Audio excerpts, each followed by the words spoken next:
Jagadguru Namah, Satguru Namah, Sri Gurudev Namah, Adguru Namah, Jagadguru Namah, Satguru Namah, Sri Gurudev Namah, Adguru Namah, Jagadguru Namah, Satguru Namah, Sri Gurudev Namah. It's my privilege to be here in Calgary at Camp Miri Piri.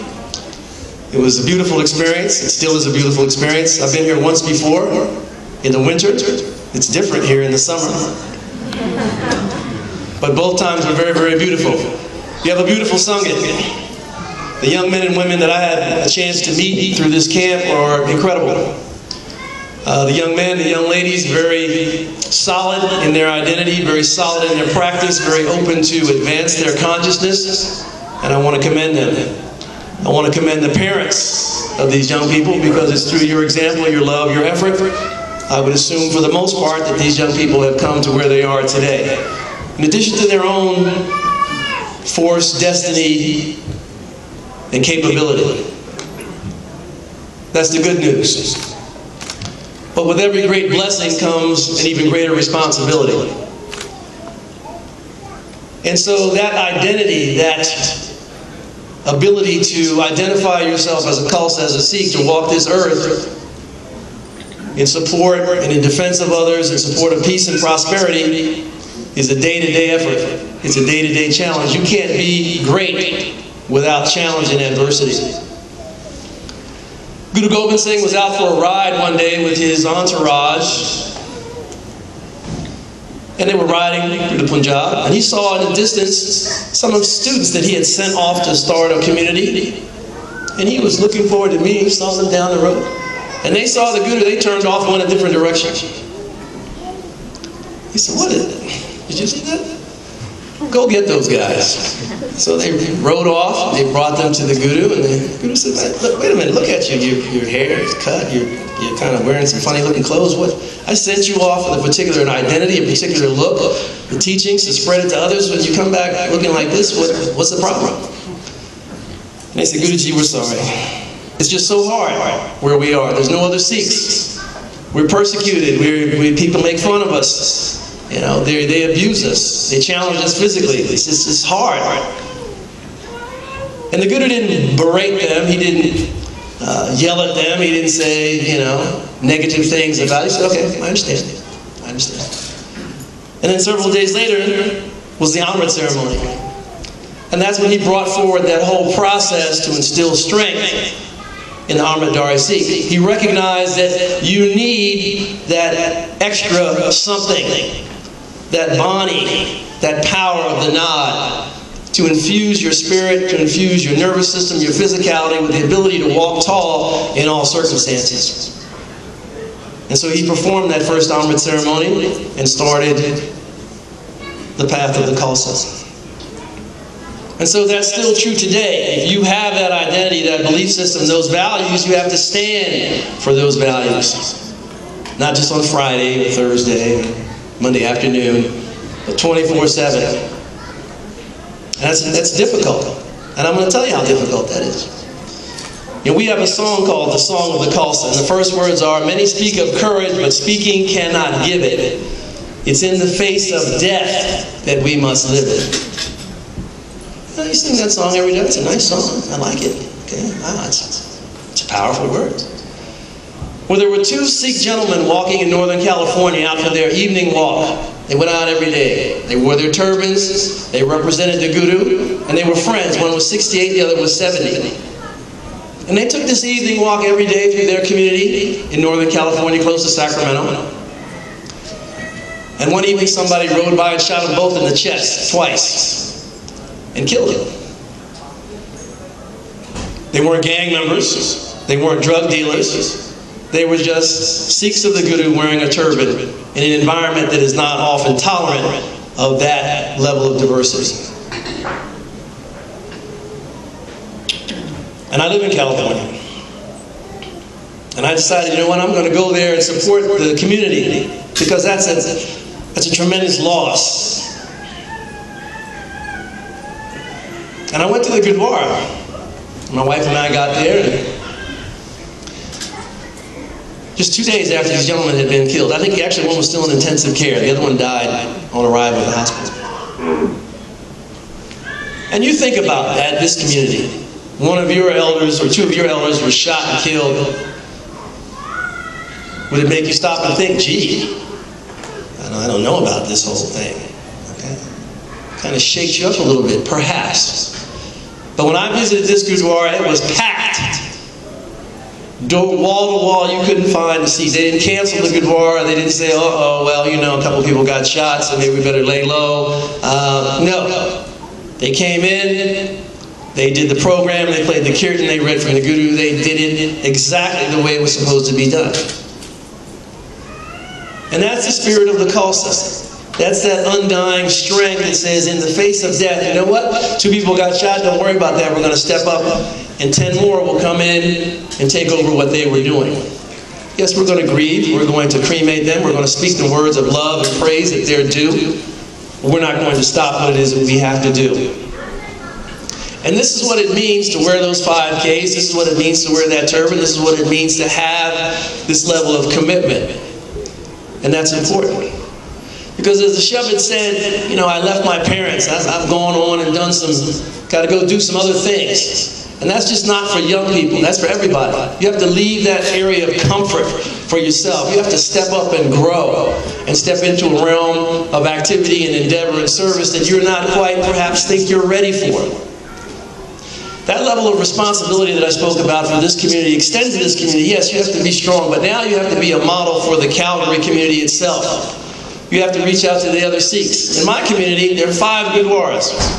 I have 5 fingers. The best way for these fingers to be strong is for them to work together. Pick up something, eat. I don't ever use one finger. What, can I grab a spoon with one finger? That's really difficult. All right? But the way to work is, all my fingers, my arm, everything is coordinated. Sikhs, in my experience, have a difficult time understanding that basic rule of physics.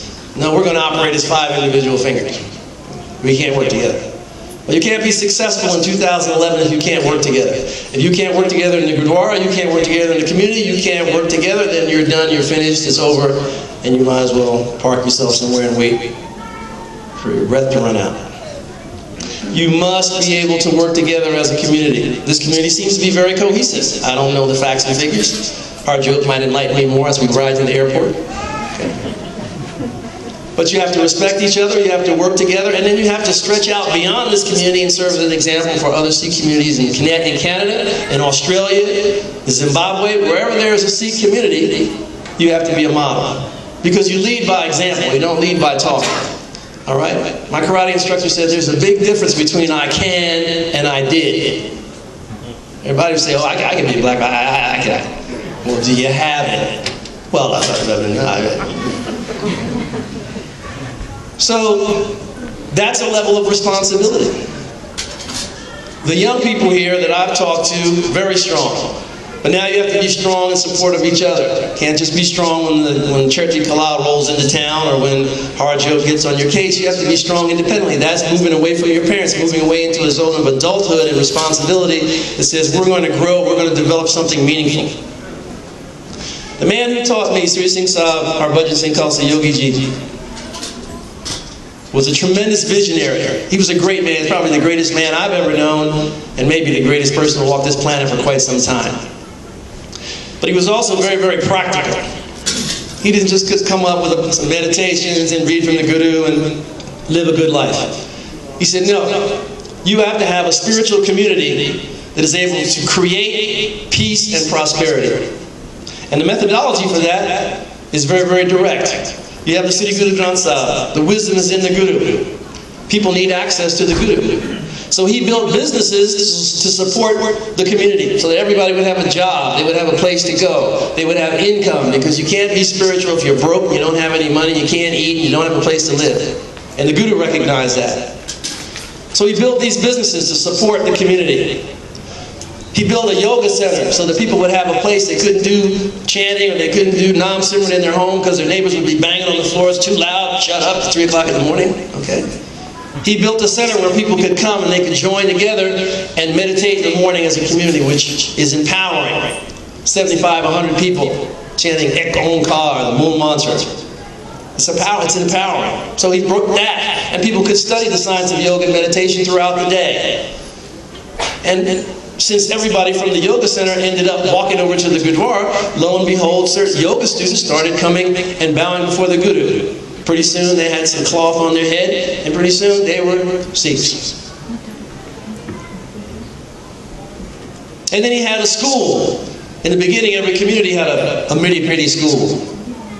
We had a Khalsa Montessori school in South Central Los Angeles, where young, very young children, 4 years old, 5 years old, something like my young man right there, they would be African American, little Jewish boys and girls. It wasn't just Sikhs coming in doing yoga, learning about Sahib. They put their paper plates down on the floor and serve each other applesauce and crackers.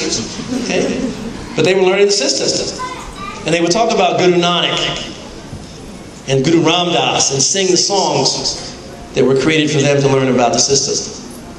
And then there was the Gurdwara itself, the Nivas, the free kitchen. So there were these 4 avenues, just like the Golden Temple has 4 doors. There were 4 methodologies to access the city Guru Granth Sahib. And the Guru was situated right in our community. And when we were in South Central Los Angeles, if you know anything about LA, that is commonly what's called the ghetto. That's a rough neighborhood. But we were there with an Akan pod every week, kirtan every morning, yoga every day, serving the community. And you know what? The peace spread out from that yoga center, from that Gurdwara. And that's the whole concept. You're here in a location where the vibration emanates. And the more of these locations that are situated on the planet, the more peace and the more prosperity that you're going to have. And you're responsible for sustaining that environment, so anybody that comes here can be uplifted, can be healed, can be fed, can be rejuvenated, can be employed. And that's our responsibility. Now, I am a martial artist, and I'm talking to these young people today to say that martial arts is an integral part of the Sikh identity. It's not about fighting, it's about being peaceful inside first. That's why we meditate, that's why we bow to the Guru, that's why we engage in this entire spiritual practice, so we have the peace to walk the planet. And we have the skills and the ability to neutralize violence wherever it can come up, and it comes up. And we have to be able to neutralize that violence in a way that doesn't escalate and add to the scuffle that's already going on out there, so you have to be trained. And when people run up to you and say, they're beating up my son down the street, there's some gang members, some drug dealers, you can't just say, well, gee, we'll say a prayer for you, or we'll do a meditation. You have to be able to say, no, wait a minute, you come with me, we're going to go down and we're going to handle this. Guru Hargobind, some farmers came to Guru Hargobind and said, Guru Hargobind ji, these guys are bullying us over here, they're forcing us off our land. And Guru said, well, hold on, let me go talk to them for a minute. And he went and talked to these folks, and they said, you know what, we don't like those people. We don't like the way they look, we don't like the way they dress, we just don't want any part of it. Guru said, okay, all right, I see where you're at. And he went back to the original farmers and he said, you know, I've got a beautiful land over here by the river, you can have that land, make your families over there, farm over there. And they said, thank you, Guruji. And they moved over there. 6 months later, they came back and they said, you know what, Guruji, those same people are coming, they're walking all the way from where they live to where we are, and they're harassing us now in our new location. Guru said, okay. So you 10 men, you stay here for 40 days, you train with my Sevadars here. They'll teach you. And then you go back to your community and we'll see what happens. And they trained. And they went back. And sure enough, these ruffians, knuckleheads, whatever you want to call them, they came back to harass these people. And the 10 men who trained stepped up and said, you know what, we don't want any trouble. We're peaceful farmers, but you cannot bully us, you cannot take our land, you cannot insult our women, you cannot abuse our livestock, so please leave. Well, you're talking to me? Okay. I know you're not talking to me because I'm here, I'm going to push you around before and I'm going to push you around again. And one of them stepped up, and I think he just had like a thresh or something that you beat the wheat with, just a little stick. And he said, sir, please. And the gentleman stepped forward with aggression. Hit him on the head one time and he went down. And the rest of the ruffians, and of course it's all bullies, they don't really have any courage anyway, they saw that and they said, oh, okay, we'll be back. We're having a meeting, but we'll come back. And so what the Guru said is, and that's true for all of us, We are not about being violent, we are not aggressive, but we believe in self-defense. We believe in standing up for ourselves, and we believe that others who need protection are guaranteed our protection and service if they need it. And you have to have skills for that. So I've encouraged these young people to train each other, and to serve as a role model for all these beautiful younger children that are coming behind them, because the younger brothers and sisters, they look up to the older ones to see, what should I be doing? So even when you don't think eyes are on you, eyes are on you. They're looking, they're seeing, they're listening. So it's very, very critically important that you set that right example. So again, as I said, it's been a privilege and an honor for me to be here and to participate in Camp Miri Piri. Put it in my ardas, and it's good as grace that I'm able to come back and go other places and participate with other young people, come back to Calgary, and to serve in this capacity again. But I want to encourage you to, again, and remind you that now it's on you. Chirti Kalajada has come through, Gurjodha's here, been here, stood tall through a lot of adversity. Doesn't talk about it, doesn't share, doesn't complain, doesn't whine. That's not what a Sikh woman does. She serves, and serves with strength, dignity, and grace. Shanti Kaur, known Shanti for 30 years. So these are strong role models for you, but the role model rolls on, okay? And you have to stay and take the learning, the training, and amplify it, and then go to step 2, which is sharing. So all those other young Sikh brothers and sisters that are out there who are struggling, and I'm telling you, in my area of the world, they are struggling. They're trying to be hip-hop artists and gang members and gangsters and whatever. Because they want to be different, they don't realize there's a really easy way to be different. Grow your hair, stand tall, read your Banis, serve the community. That's different. Distinguish yourself in that fashion. So hold to your values. Identify yourself so that those who need you can find you. It's the whole purpose of Bana. Train your mind, body, and your spirit so that you can be of service in even the most adverse circumstances. Because you can't be great without that challenge. The greater the challenge, the greater opportunity for greatness. And nobody's going to remember how much money you had in the bank when you die. Nobody's going to remember if you had a Mercedes or a Rolex, or if you had a pool at your house. Nobody's going to remember that, except maybe your kids who were hoping to inherit it from you. Okay. What they're going to remember is what you did, the love you brought, the service, the training, whatever you shared is what they're going to remember. If you have one piece of bread, you cut it in half and you give half of that piece of bread away, you're extremely wealthy. Anybody that can give half of what they own away is a Warren Buffett, right? So know that prosperity comes from the sharing. It doesn't come from the keeping and the hoarding and the getting. It doesn't work that way. And that's our way of life. And that's what needs to be shared. The Dow Jones Industrial debt ceiling, credit crunch, financial crisis is all based on a concept and a consciousness that says, I have to get mine before you get yours. It's not the way the universe works. We know how it works. The Guru tells us how it works. And now it's up to us to make it work and to share it with others so that we can have a planet and walk this planet so beautiful young men and women like this don't have to worry. They can share and smile at each other and have a beautiful life. So thank you for your time and your attention. Gurjodha Singh Khalsa.